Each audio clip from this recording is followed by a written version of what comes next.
Hello viewers, আমরা ready হয়ে গেছি। আজকে তো চললাম অট্টহাস সতীপীঠের ওখানে। আমাদের সঙ্গে আছে আরও, এই চললো আমাদের বৃষ্টি।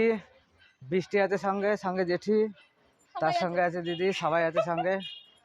আমাদের গাড়ি টোটো চলে এসেছে। কাটোয়া থেকে বেরোনোর পরে আমরা বাস স্ট্যান্ড, রেলগেট পার করলাম, ছোটো লাইন পাড়ের কাছ দিয়ে যাচ্ছি। এখন চলো, লেটস গো।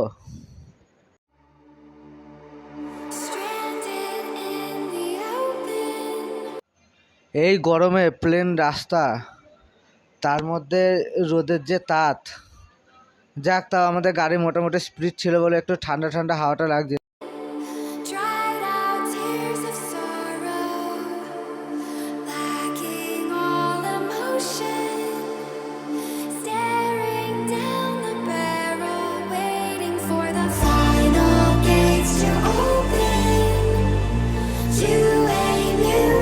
সামনে না শেষ হওয়া রাস্তা, ওই যে দূরে দেখা যায় চরকির ব্রিজ।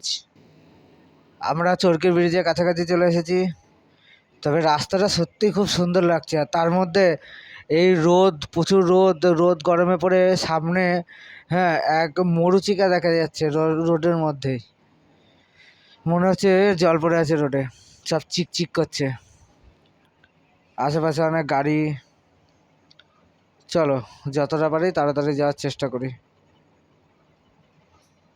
আশেপাশের সবুজ ক্ষেত, চারিদিকে চাষের সব ধান লাগানো আছে, এখন খরার ধান। এই ছোট্ট একটা কালভার্ট পার করলাম, এরপরে আর একটু যাওয়ার পরেই চরকির ব্রিজ। প্রায় কাছাকাছি চলে এসেছি। আমরা যাচ্ছি রানিংয়ে চরকির ব্রিজের কাছে।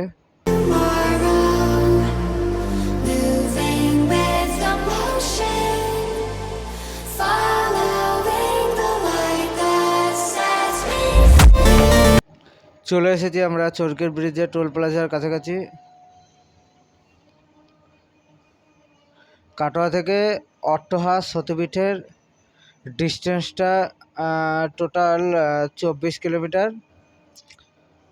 যেতে বেশিক্ষণ সময় লাগে না, মোটামুটি আধ ঘন্টার মধ্যে। আমরা স্লো যাচ্ছি যেহেতু, আধ ঘন্টার মধ্যে পৌঁছে যাবো। আধ ঘন্টা 15 ঘন্টার মধ্যে আমরা পৌঁছে যাব।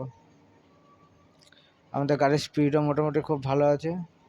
এখন একটু স্লো করতে হচ্ছে, সামনে টোল প্লাজা, চেকিং আছে। এই আমরা উঠে পড়ছি চরকির ব্রিজ।